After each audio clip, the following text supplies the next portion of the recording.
ben, on n'y a pas touché. C'était vraiment comme ça du temps de Jean Hénaf. Pour vous donner une petite idée à l'époque, l'espace vidéo, on ira tout à l'heure, c'est là où il y avait les vaches et les cochons. Et l'espace Jean Hénaf en face de moi, c'est là où vivait toute sa famille. Donc c'était vraiment la très grande longère rattachée à l'écurie comme c'était à l'époque. Donc nous, on va s'intéresser un petit peu à ces différents objets. Vous avez vu, au fond, on a des caisses en bois de pin. Donc à l'époque, c'était les ouvriers qui fabriquaient ces caisses. Et vous allez me dire, c'était pour transporter les premières conserves de... Ah non, perdu.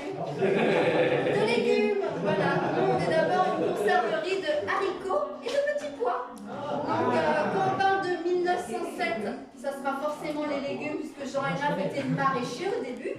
Et Pathé Hénaf, il arrive en 1915, pendant la guerre. Au milieu de l'espace, on a un vélo-car.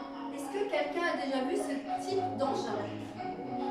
Non, c'est ça. Il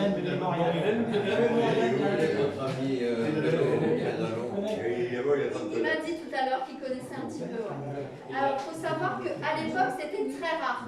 C'était uniquement les familles aisées qui en avaient un.